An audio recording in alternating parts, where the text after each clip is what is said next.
I'm Jules van Binsbergen, a finance professor at the Wharton School of the University of Pennsylvania.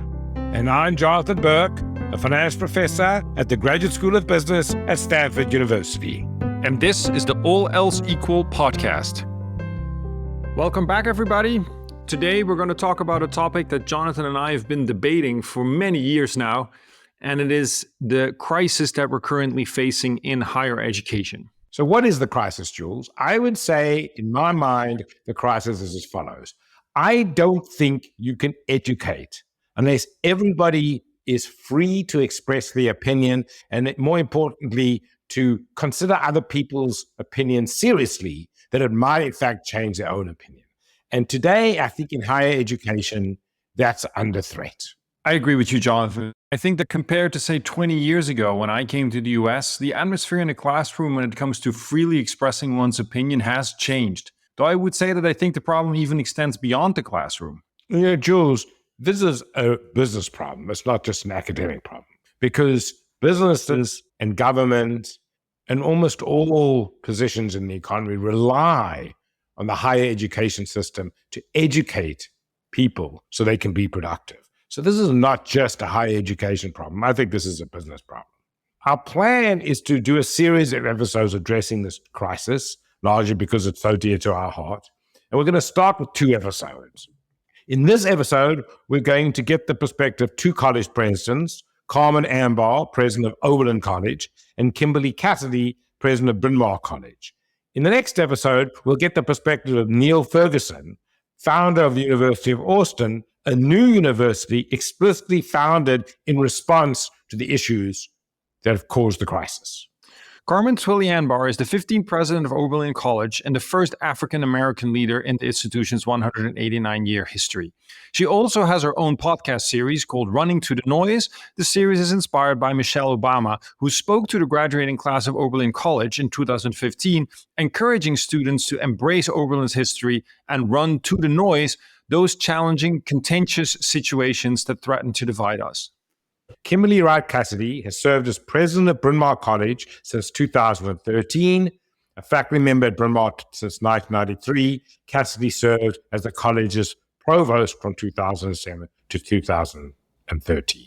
So we decided to start this series of episodes on the future of higher education with these 2 college presidents for a particular reason. It is that the colleges that they represent were started with specific social objectives in mind. Bryn Mawr is an all-women college, and Oberlin was the first college to graduate a Black woman and was an important stop on the Underground Railroad. Carmen and Kimberly, welcome to the show. All right, let me start with the first question. There are many people who believe universities and colleges are primary research and teaching institutions. Do you both agree with that view, or do you think that colleges and universities have other responsibilities to society? Carmen, what's your view on that? I think we do have a responsibility. I think it's both and, right? Obviously, we focus on research and teaching. That's our primary role. But I do think we have a role in society. I mean, I'm a big believer that we are a part of the effort to improve social mobility.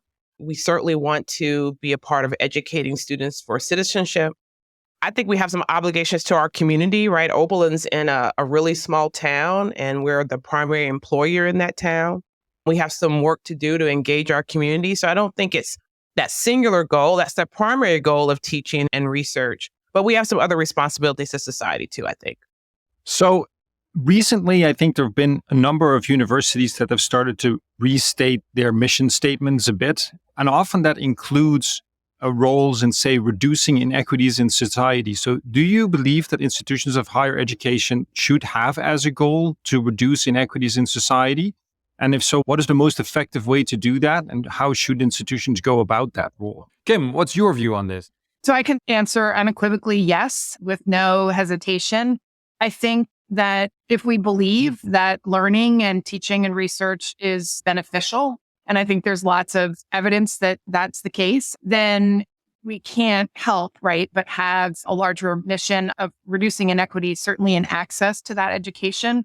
And so if it's a good, then we should try to increase access. And it's not just accessing our institutions, but it's also about creating conditions where students are going to thrive on our campuses. And so as institutions, we need to be constantly examining ourselves to make sure that we are creating conditions allow many different kinds of students to thrive on our campuses. So for me, this one is so personal. So some people probably know my personal story, but I grew up in Little Rock, Arkansas. I was the daughter of these really incredible parents. But my father grew up picking cotton all of his formative years. He grew up in this small town called Colt, Arkansas, but they called it Dark Corner in this pejorative way that you referred to African-American communities at that time. My dad was born in 1935. And he goes on to this historically Black college, Philander Smith College. And literally, my dad would say he would be out picking cotton when he was 6 years old. He would look up from the hot beating sun and he would say to himself, I don't know what I want to do, but I know I don't want to do this. And so I'm literally one generation removed from picking cotton, 5 generations removed from slavery. So for my family, the access to educational opportunities was a social mobility tool. It is the way that my family changed its trajectory. I'm not a traditional academic. I'm a lawyer by training. I'm in this role because I believe that institutions of higher education are the easiest way, the more predictable way to change society for good by access and opportunity. So to me, this is a huge part of what we do. And it's become more challenging for all sorts of reasons. But because we provide access, a place like Oberlin meets full need because we're trying to do that. Because we try to think about diversity, although made more complicated by the recent Supreme Court decision. Because of the academic disciplines that we pursue and the way we teach at our institutions, it is a huge part of how we think about our work, I think. And frankly, for me, one of the most rewarding parts of it, because when you're looking out on that sea of students from all sorts of academic backgrounds, all sorts of financial backgrounds, all sorts of ethnic backgrounds, you know that you're going to have an impact on all parts of society because of the types of students who show up at our institutions. If I can't agree with you more, Carmen, I mean, the way we increase opportunities, we educate. And so that's key to society. But some people think there's a trade-off. Is there a trade-off? I don't like the phrase. I think there are complexities, right? And it really, frankly, boils down, I don't know if Kim would agree with this, but some of it's about the kind of financial model of our institutions and how challenging it is to help all types of students afford our institutions. So I think that we have to find a way to balance the needs to make the financial model work that we know is important so we can sustain ourselves for years to come, but also to ensure that we have equity, students of all types of backgrounds. And I guess the only thing I would just say is that when I think about our role, I remind myself that Oberlin is not the only type of institution that exists in the world. I mean, the power of the American higher education system is that we have all types of institutions that allow students to have access at different stages of their life. And that's the power of what it means to be in this country, to have community colleges, to have research ones, to have traditional liberal arts colleges, frankly, to have certificate programs and other things that give people access. So Oberlin has a role to play. Absolutely. Bryn Mawr has a role to play. But I think of ourselves collectively in this regard. We all have a role to play in helping move this society forward by the types of students we educate. I absolutely agree. And for the kinds of follow-up question, what are we trading off? So part of I think what we would resist here is this notion that by having equity as a goal, we're losing something. What is it that we would be losing? Well, I'll play devil's advocate. I think some people would say that anybody who has qualifications should be allowed to attend, and we shouldn't look at what their background is, where they come from, what sex they are, it should just be how qualified are they? And some people would say that we're trading that off. So I reject that outright. I'll just say that up front so no one's confused about my perspective on it. So, we are creating a community here when we think about students coming to campus. And so even if you just look at it from a kind of a pure kind of business perspective, we all know that more diverse communities make better decisions, have better outcomes. So we're trying to shape a community when we think about students coming to our campus. And it is that diversity of perspective and background. That's not saying we're diminishing quality, That's not saying that we're diminishing the person's academic prowess. It's not that students of different backgrounds don't deserve to be here because of their academic abilities. They all are meeting that basic standard. The question is, how do we shape a community so we can have students understand the world that they are inhabiting? I mean, I say all the time, we want our students to go out and change the world for good. It's hard to go out and change the world if you don't understand the world. And you certainly can't understand the world if you've never met anybody who's unlike you, that has a different perspective than you, that comes from a different background than you do.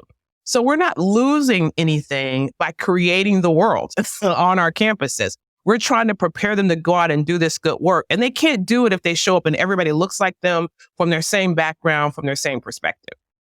So to rephrase the question a little bit, some people would say that our goal should be equality of opportunity, whereas others would argue for equality of outcome. So equality of outcome would warrant things like quotas in terms of how many students of various backgrounds and characteristics you want to have, whereas equality of opportunity is consistent with the selection of students based on their qualifications alone, and you end up with a student body that you then try to give as many opportunities to as you can. If you had to choose between equality of outcome versus equality of opportunity, which one of the two would you pick? Well, to me, it's kind of a false question. I mean, we certainly believe in the equality of opportunity, but when you think about shaping a class, it's as if the only thing that matters is everybody who got a 4.0 and the top SAT score, that's the only people we should accept. But we all know that the contributions to humankind are broader than just your GPA at school and your SAT score, right?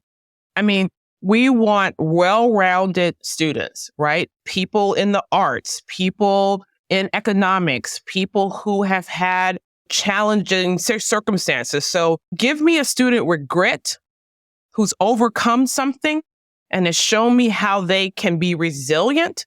I love a student like that. That doesn't mean that they necessarily have the same GPA as someone who's had nothing but opportunity. So I think it's kind of a false notion that somehow there is some standard that's just about grades and GPA as kind of, this is the only way we determine whether someone comes to an institution. And just to put a fine point on it, I totally agree. And I think you're not going to get that equality of outcome. You're not going to get that outstanding outcome if you don't have that opportunity piece of it. And for us, we've changed our mission statement to really emphasize that diversity of thought, perspective, background is excellent. Like that's the pathway, right? It is by having an academic environment that has that kind of intellectual diversity of experience, et cetera. So I think you're not going to get those outcomes. You're not going to get them as well without that piece, without that commitment. You used the right phrase, Kim. I mean, we've started to talk about as inclusive excellence, right? Because I think there's this notion somehow that excellence and diversity can't go together. And I just think that's not the way we think about it. And that's not the way we operate in society. Let me give you a specific issue that I deal with, which is I don't think a university is a safe space. It's not safe to find out that your view of the world is actually not shared by your peers and have to question, is it my view? And so how do you deal with that? Because the students coming in somehow feel as if they should be protected from these ideas. I actually think, I don't know about you, Kim, but I actually think in the academic setting, and sometimes it rolls out in different ways when there are protests and things on campus. But I think in the academic setting, students are actually less needing of safe spaces and these things that people critique us about. I mean, I think students and faculty try to present a diversity of perspectives. They try to encourage students to speak up in class and to offer alternative viewpoints. I also think in the academic setting, people understand that they're in inquiry mode, that this is about hearing things that you haven't heard before.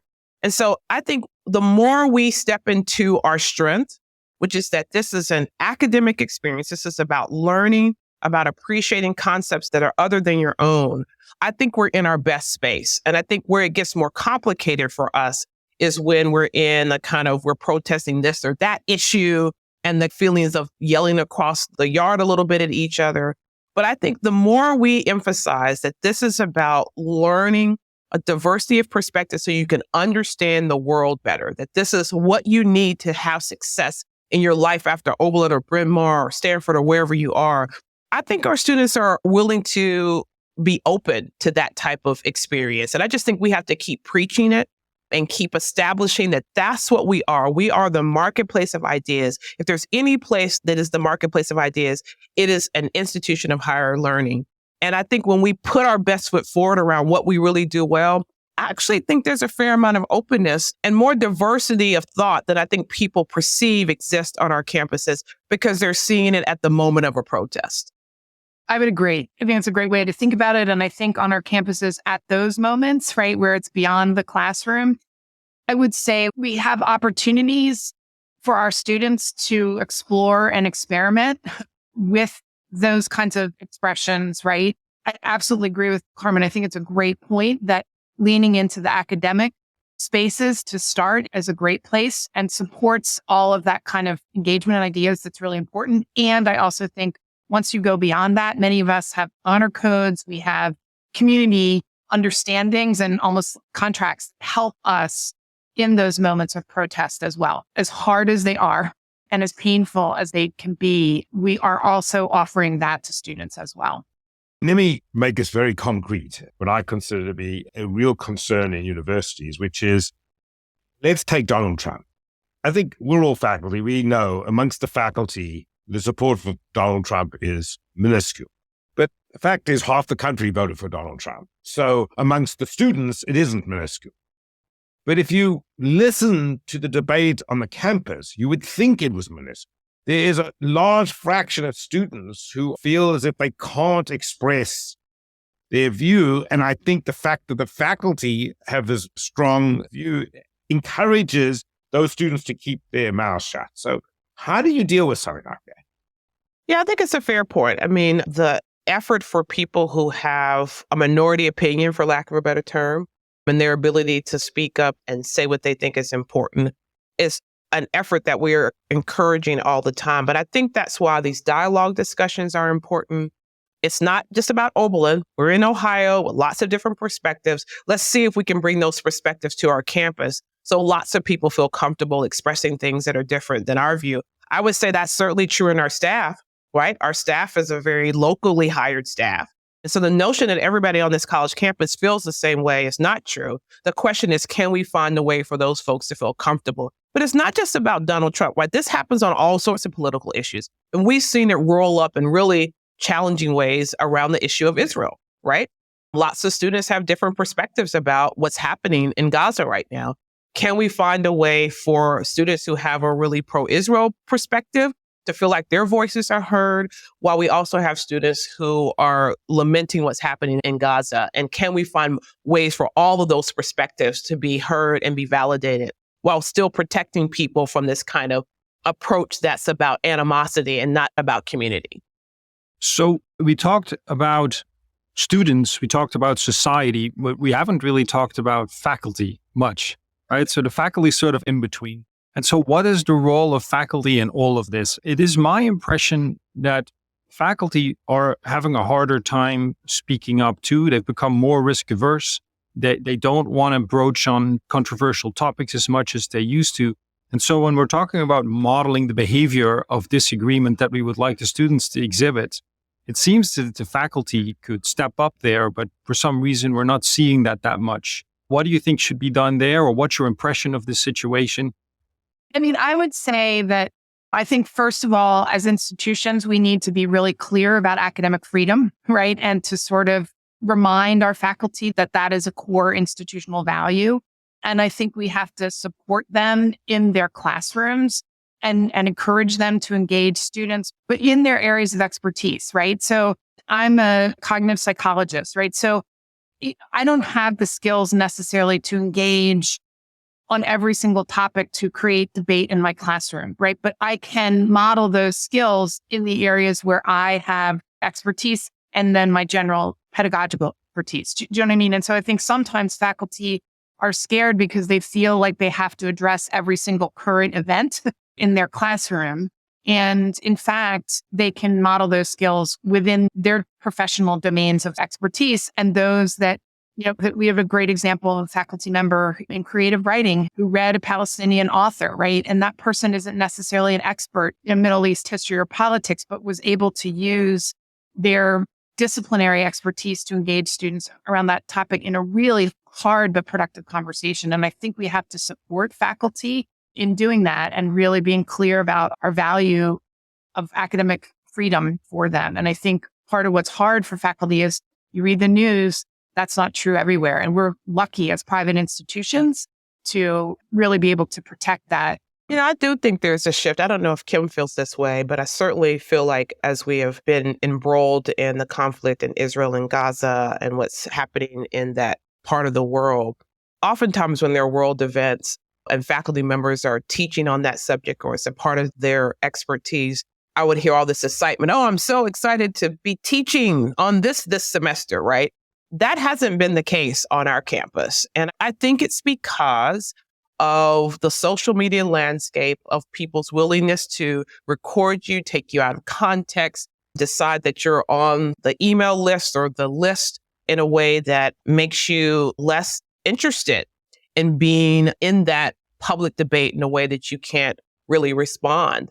So on our campus, we've had a series of events, but oftentimes they've been where we've asked people to not record, where they've been events where they weren't open to the public in ways that they might have been in the past, so that we can have these conversations, not so much in a safe space, as Jonathan was alluding to, but in a respectful space where people are willing to be respectful of different people's perspectives. And I do think that has changed a little bit. And I think that's to the detriment of society, right? Normally on our campus, you might have had a large speaker or whatever, and people in the community would have been able to come in. I think there's less willingness to do that. And I think that's unfortunate. But I think what's happening in society today in terms of people's just willingness to take people's thoughts out of context, skew them in ways that puts them in a challenging light, I think that has changed on this particular topic. Maybe it's because of the sensitivity, but I wonder whether that might be something that will be a part of our future, just because of the way that social media and other ways of exploiting people's perspectives have come to be. I don't know if that's what's been happening for you, Kim. Yes. Well, and I also think this is sometimes where we lose sight of the fact that we're a learning community, right? Our students are learning, our faculty are learning, administrators are learning, right? Staff is learning. And when you learn, if you're really an engaged learner, you're going to make a mistake. That's part of how you learn. And I think as institutions, we have to be explicit about the fact that it's messy, right? And sometimes people are going to make mistakes. And as Carmen said, rather than saying, shut it down, cancel it, that person's a bad person, right? We have to model supporting people through mistakes, and that's holding accountable for them, right? You have to correct that mistake. You have to learn from it, but we have to be sure we're making spaces where people can make mistakes, right? As they engage in these really fraught and complicated topics. The University of Chicago has a set of principles that really argues for institutional neutrality and stay out of the political issues of the day. What do you think about these principles, and is that something that we should strive for? Or is it something that you think is inevitable that has to be done? And it's really hard, I think, because we are institutions that need to be places that are open to these perspectives, that we are the marketplace of ideas, as Carmen said. That does demand a certain neutrality, right? Because you can't take a political position that then makes it clear as an institution, this is not a place for anyone that disagrees with that position, right? And who actually gets to decide what that institutional position is, which is just sort of another question. So I think it's very fraught. It's also very fraught in a different way, which is every time you take a position, there's a million other things you're not taking a position on. And so again, in an effort to make something feel inclusive, you're actually hurting constantly, right? And often those positions you take have to be measured, right? Even if you're going to take one, that it really isn't accomplishing even what the goals of it are sort of in the first place, because that's just not what your institution is set up to do. Your institution is set up to be a marketplace of ideas, which means you should try to maintain that neutrality. I think there are sometimes particular issues where an institution actually does have a position, right? Educational access would be one of them, right? Where there's a case where I don't think an institution can or should be neutral, right? We're a women's college, so we tend to speak oftentimes with our women's college peers on women's issues because there is a clear sort of institutional position around our mission. But those are a very tiny number of cases. And I think in general, we do try. It's very hard. There's a lot of pressure and people feel it's a moral imperative that the institution takes a stand. And I think the stand you have to take is around being a place that is the place where differing perspectives, including ones that we hate and may as individuals feel are really problematic. But by taking a stand, you're squeezing that mission and not allowing it to live to its full potential. I will say that there are some institutions like Oberlin that have been founded in a certain tradition, right? I think some of that too is about how your institution has come to be, right? And so Oberlin College was the first college in America to adopt a policy to admit Black students. We were the first college to be coeducational. So that mission of having a cause associated with our work is really part of who we are. It's part of our DNA. And so we have to find the right balance between what it means to be at Oberlin and be this mission-centered institution that is trying to change the world for good, not in a particular way, but certainly to try to advance society. It would be complicated for us to never speak on any issue that kind of take the University of Chicago stance, because that's not the founding and core of who we are, right? We are founded in a particular way. But I take the point that it's important for us to try to find a balanced way to do it, to not be exclusionary. You know, we have this debate at Oberlin all the time. Are we a college or are we a cause? Are we a college or are we a cause? And it's a challenging debate because the institution has been founded in this profound way that really is a college with a cause, right? But how do we balance that in this multi-ethnic, multi-racial, multi-viewpoint environment? And I think we have to continue to work at it. That's the only thing I can say. Continue to work at it. But Carmen, there is a tension there, right? No doubt. So, how do you deal with that when we want the university to be a place where all theories, all opinions are considered?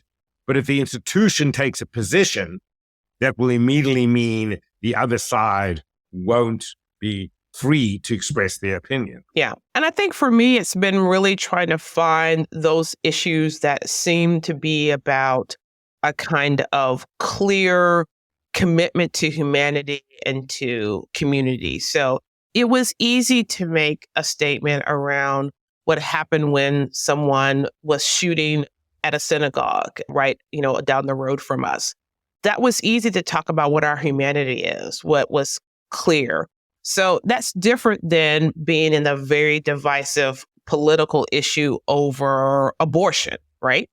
So there is a tension, but I think there's some moments that you're called to be clear about your care for the world and what you think is important for humanity, and trying to find the right way to do it so that everyone feels like that their voice is heard. I will say in my own personal statements, I oftentimes don't talk about it from the standpoint of Oberlin College. I use a lot of I terms. I typically sign it as Carmen. Clearly I'm the president of Oberlin, but I'm trying to decouple a little bit the institution from a personal framing. And I think that that helps people see that I'm expressing my own view about it as opposed to an institutional view. And I admit that there's tension, and there's certainly been times in my life that I thought, boy, I sure could have used that University of Chicago statement so that nobody would be pressuring me to say something about it. But there have been times, I have to say, that I felt compelled. So for example, when George Floyd was murdered, I felt compelled to talk about equity and diversity. And we've launched a new center in the context of those issues. When October 7th happened, I did feel compelled to talk about terrorism and what was happening there, and to talk about later on how our Muslim students were feeling. So I agree it's a tension. We're trying to walk the line in the right way. But I also think if you think we're institutions that should be helping society, that should be solving discourse, that if you think of us as more than just research places, there are some times that we have to be clear about our mission. And some of that mission is about how we hope society changes. And sometimes that means that we make statements about our aspirations and hope for society. Thank you so much. Thank you, Carmen, and thank you, Kim, for joining us and taking time out of your busy day. We really appreciate it. Thank you so much. Thank you. Alrighty. It's been wonderful to have you on the show. Thank you so much. Thanks for listening to the All Else Equal podcast.